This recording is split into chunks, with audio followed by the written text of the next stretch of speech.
Welcome back to the ProSource podcast.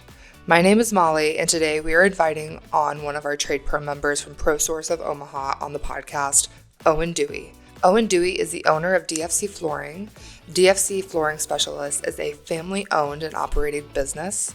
Owen's father started the business in 1994, and Owen has joined the business to continue their legacy of offering over 30 years of expert industry experience.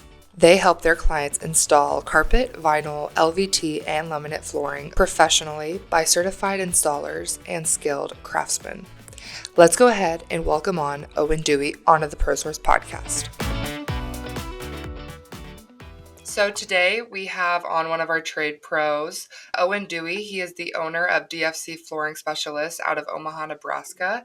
Owen, thank you so much for coming on today. Yeah, absolutely. Thanks for having me. What made you want to start your own business? So basically, family company. My dad started it actually in '94. We kind of traveled from, we're from Pennsylvania originally, kind of traveled around. My family landed here in Omaha, and my dad had some experience in carpet and flooring in Pennsylvania with his family business out there. So he brought it here. So we've been doing flooring installation since '94 and been buying it from him since the start of this year. So that's awesome. Yeah. It's a long time. So, yeah, I've grown up in the industry, and yeah, absolutely. So we're doing well. That's awesome. And who do you mostly work with? Do you work with, would you say, like homeowners more so, or like commercial? So it's fluctuated over the years.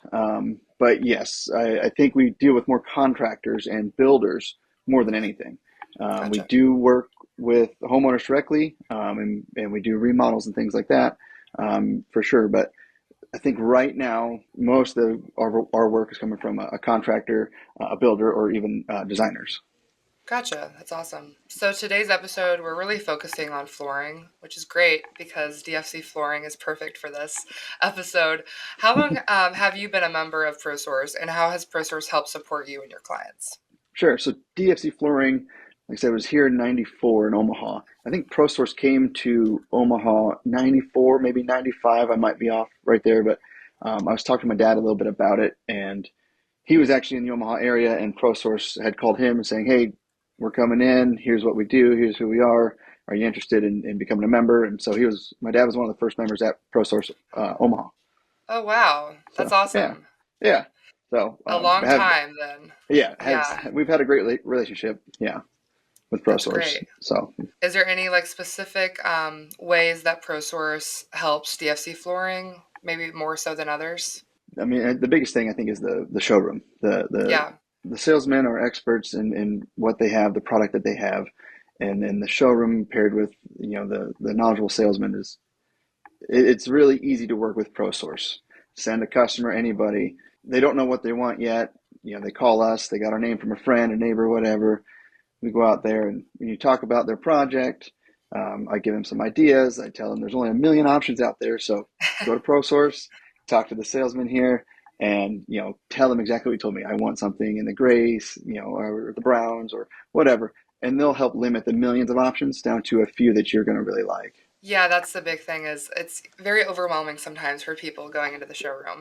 Big time, yeah. So having someone there to kind of dwindle their options down for you really helps, because I know that's been not a complaint, but something that people talk about is they'll bring homeowners in and they just like their eyes are like, I don't know where to look because there's just so much.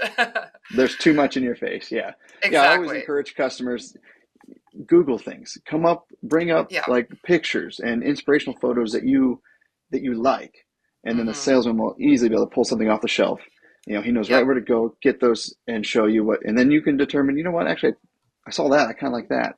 But they'll be able to limit your options for you and not make it so overwhelming. But if you want to look, there's a ton of things to look at there in the showroom. Spend a lot of time in there. You certainly could. Yeah. So laminate flooring hasn't always had the best reputation.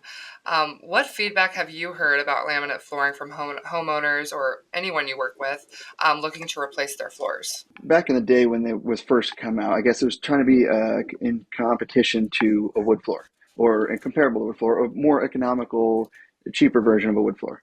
To get the same look, but it's struggled with certain different things. So the biggest thing I know with people with laminate from 2 decades ago nowadays are like, I don't want laminate because I had it in my bathroom or I had it in my kitchen, and the water was a huge issue. And so that's been something that we've heard from homeowners a lot with laminate. Now, laminates come a long ways riding right behind LVT and trying to be more waterproof, water resistant. And laminate might be a more economical choice. Maybe it's a little bit cheaper than an LVT, Yeah. but it still doesn't quite have all the the benefits of an LVT, and not quite as durable. But the reputation is, as it's always kind of been, it's a laminate. It's a look-alike wood, but not quite wood. And that's what people kind of want to. What else can I get? What else is out there? Is what the questions I get asked. No, for sure. I think it goes down to, if you want the higher quality product, like most of the time, you're going to have to spend more money, right? Right. If you're looking to maybe just do like a house flip or a quick remodel, Exactly. that could be a good option for people looking to do that. Yeah. But I'd say if you're a homeowner, investing into the better quality flooring is always Yeah. going to be the best option, Yeah. right? I always tell them, if you get what you pay for, and it really Mm-hmm. is true in flooring. I mean, as far even as the material, Yep. yes, prices are going up everywhere across, everywhere, but you really still get what you pay for. You want to Yeah. buy something that's going to last you, you're going to invest a little bit of money into it. So, Yep. Yeah. And if you want to end up working with, like you said, having flooring issues down the line, like in 20 years, you're going to rip up the flooring and see that there's a bunch of like mold. I know my grandparents just had that issue actually with laminate. oh So no, it's funny we're oh no. talking about it. I don't even know if they even picked the flooring that initially went to that house, but my mom just had to redo all of their flooring because there was a bunch of mold underneath, like in the bathroom by the shower. Yep. Yeah, going back to your point, there's always a time and a place for flooring, like for laminate flooring, I would say. Yes. And it's not for everybody and it's not for every situation. How have you seen the laminate installation process evolve over time? The installation process, it used to be, we used to have these straps and these clamps, and we'd have to glue all the edges and clamp everything together and hold all together. It's still a floating floor back in the day, but it was all glued together. And, it was a couple day process versus now it's a lot like an LVT where it clicks together with the tongue and groove and it locks itself together. So Yeah. it has come a long ways in that aspect, and it makes it a lot easier to install than it ever used to be. Yeah. Probably a bit more DIY friendly, Certainly. I would Yeah. say. We kind of already touched on this a little bit, but in what situations do you think it's most ideal to use laminate compared to other types of flooring? Besides just your typical house flips, someone trying to just flip a house, sell it. We know that happens. Mm-hmm. Are there any other situations you could see maybe someone would want to go with laminate compared to other types of flooring? Yeah, no, laminate it's not a terrible floor by any means. Yeah, There's something that's very comparable and maybe just a pinch more gotcha. that I feel like would be a lot more worth your dollar. Yeah, But situations where like it's just one room, maybe not like a formal dining. We don't really yeah, have those anymore. Everyone wants the open concept, but if you have a formal dining room and you just need to update the flooring in there, you don't want to spend a ton of money, laminate would be perfect in there. It would yeah. go with, there's a ton of colors and sizes and everything nowadays. So it would be perfect in a room that I would think wouldn't be your main source of foot traffic. Gotcha. And maybe not where there's like a bunch of water, like the bathroom we were talking Certainly. about. Yeah, no, that makes a ton of sense. So, with a focus on style in mind, how have you seen laminate become more fashionable in the home over the years? Some of the complaints I've heard is like it's a Formica look. It looks very dull and boring. Yeah, So they've come a long ways with their printing or the finished look. Looks yeah, more like a wood floor now than it ever has before. Not so fake, not so like a printed color. It's more of a natural looking wood color. So yeah. yeah, I've seen that. And then the sizes. How wide is the plank? They're thin and they're thick, and it gives you a little bit more variety. So Absolutely. I feel like back years ago, if I remember, you would look like it was just like wallpaper on the flooring. That's kind of what it would look like. And now yeah, they're really, I feel like with new technology, you can see there's more of like a texture. It looks like there's texture. It looks like a wood floor, even though it's not. Yeah. So it's definitely come a long way. What are some of your favorite current trends in flooring in general? So not even focusing just on laminate, but other kinds of flooring as well. What are your favorite trends right now? I really enjoy that they're exploring like chevron looks or herringbone looks and things like that, because that was something that maybe like a wood floor would have on laminate or LVT or other hard surface. Even tile, you can position those into different designs and things like that, where these click together floors are just straight across. They're just Yeah. left to right and you install, which looks, it's timeless, it's gorgeous, it fits 99% of spaces, but you don't get that little extra design feature sometimes. And so that's one of the things I like about them trying. They do have herringbone LVT click together floors. There's an A and a B, and you got to get them in there right. They do have chevron looking floors now. So, I mean, I really enjoy that. I like the LVT they're putting everywhere. The wood floors used to just be main level, maybe just entry and dining and kitchen kind of thing. Now we're Yeah. putting it everywhere, the whole main floor. Bedroom is included, even the stairs. The stairs are look amazing with a hard surface on it, and maybe even a stair runner or something up it, a carpet runner. But walls, we can install some of these floors on the walls, Yeah. so you wouldn't, it just gives it something a little different, and it's an extra challenge, I guess, for an installer's perspective. It's kind of fun figuring out, well, how am I going to get this to go vertical? Even like tile right now, you can put that anywhere. Backsplash, wall, flooring, kind of Yep. anywhere you would like. So what advice would you offer homeowners or anyone that is looking for a floor that holds trends like herringbone, like you mentioned, and those rectangular designs? They're gorgeous, but they're not for every situation.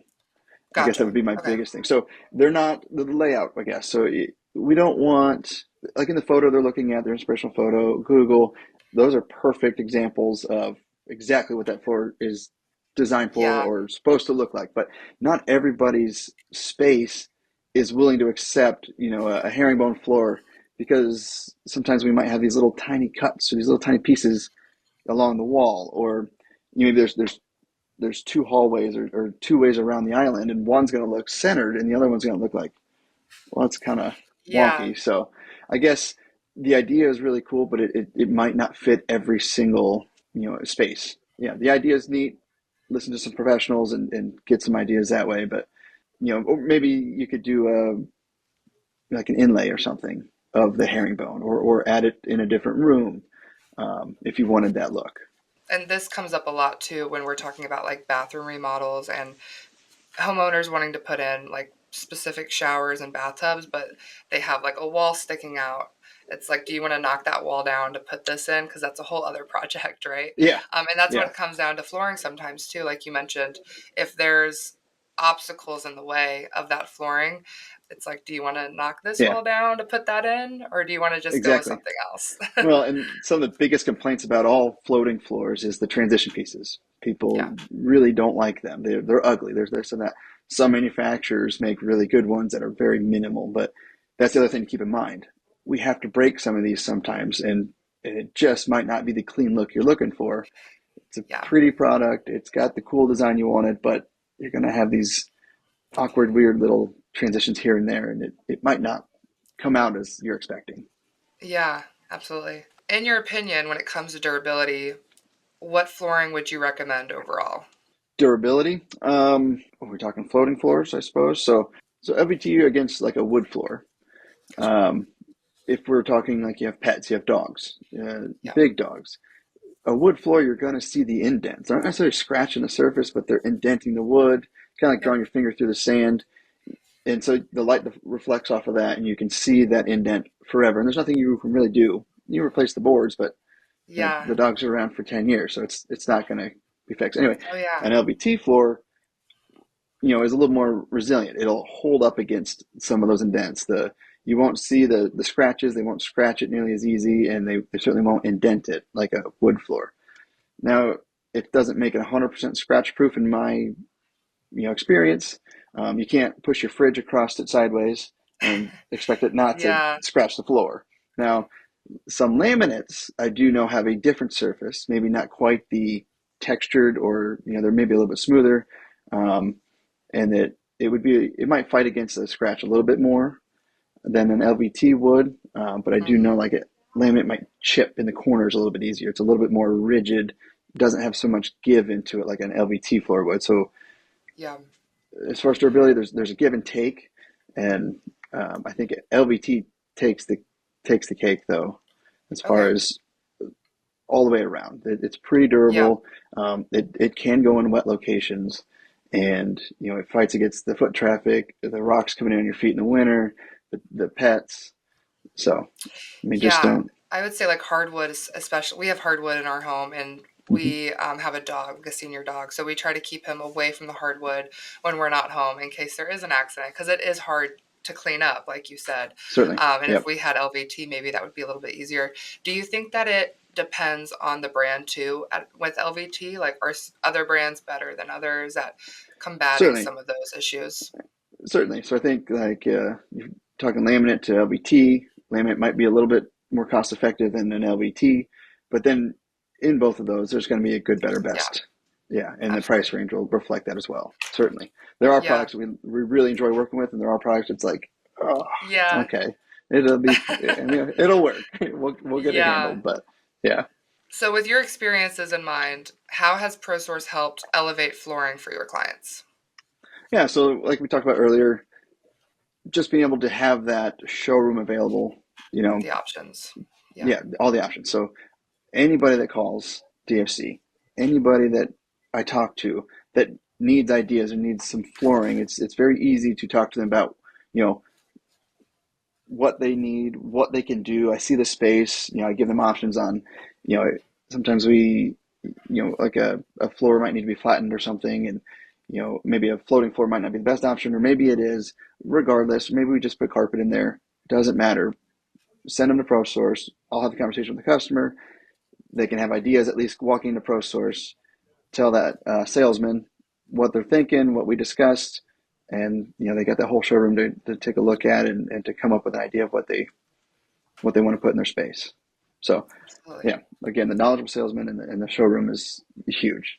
Makes things very easy. And so, within like the last 20 or 30 years, sustainability has definitely come to the forefront in a lot of brands and a lot of the decision making when it comes to doing a home remodel. Do you see that in your clients that is at the forefront of their decision making a lot of the time? A lot of the times we do, in my experience, because like I said, we deal with a lot of contractors and builders, so it's a brand new home. Yeah. These homeowners don't want their flooring to be nothing in a year or two. They want it to last the decade that it's supposed to last. So they want to Yeah. protect their investment. There are those, the home flippers. It's kind of a big fad right now too, that they just want to just spin it quick, and so they Yeah. might not be looking at that nearly as closely. But I'd say 90% of the customers that I talk to, because everybody's spending money no matter what it is, whether it be a little Yeah. or a lot, they don't want it to. They don't want to be spending more money on that floor again anytime soon. Yeah. And what about like eco-friendly products? Is that something a lot of people think about, or are you seeing maybe just a small group of your clients are Maybe considering? a small group. Yeah, Okay. nobody ever comes out and says it. We do, Yeah. like we recycle all of our pad, and they're like, "Oh, that's nice." Yeah. And that's all they really say. Yeah, nobody ever Yeah. specifically asks. I might have one or two people a year, maybe. Yeah. So what do you do with all this Terra? What do you do with this? Or what do you know Mm, that's, maybe, a little bit more eco-friendly? So there are companies out there that are a lot really focused on that. And hmm. those customers already had found those suppliers maybe and things like that Yeah. before they Yeah. find us. I would say even like a lot of brands are already focusing on that, right? So I it's agree. I feel Yeah. like in today's world, a lot of homeowners, your clients are probably already thinking like, okay, engineered floors, they're already thinking about the eco-friendly side of things or whatever brand it is. So that's probably a lot of it too. A lot of people probably aren't going to come out and say it. They're just assuming that the brands have the best intention, right? Exactly. Yes. Yeah. So, heading into 2025, which is crazy to think about, are there any technological advancements that we should be keeping an eye out for in the world of flooring that you are thinking about? I like that they're challenging the industry, the LVTs Yeah. and the laminates, the floating floors. They're getting giant sizes and smaller sizes. They're adding like a ceramic coating on the top or making a stone top. And I think that's always very encouraging to continue to be challenging the industry, challenging, what are the limitations of some of this flooring, and what other designs can we come up with? And so I don't see that slowing down at all. I see them continuing to work on that and see what else they can come up with, and what other cool designs, what other cool features they add to this this floating floor, especially, that is all the craze right now. Absolutely, yeah. Especially in the world of like social media, if you do have something wrong with your product, people are going to be really quick to go online, bash it so fast. and bash yes. it, and yeah. that's the last thing these brands want, right? They want to be able to be a good competition, because word of mouth is everything. So I completely agree with you there. I think it's going to keep flooring is just going to keep changing and advancing as there's other competition coming against certain brands. So healthy competition is great, especially in our industry here. Yes, absolutely. Well, thank you so much for coming on today, Owen. Absolutely. We really appreciate you sharing your expertise and just participating in today's episode. Thank you so much, and my have pleasure. a great Thanks rest for of your having day. me. Okay. Thank you. Thank you for joining us today on the ProSource podcast. Please like and subscribe to us wherever you get your podcast. Also, follow us on social media, check out our website at ProSourceWholesale.com, and visit your local ProSource Wholesale showroom for all of your home remodeling needs.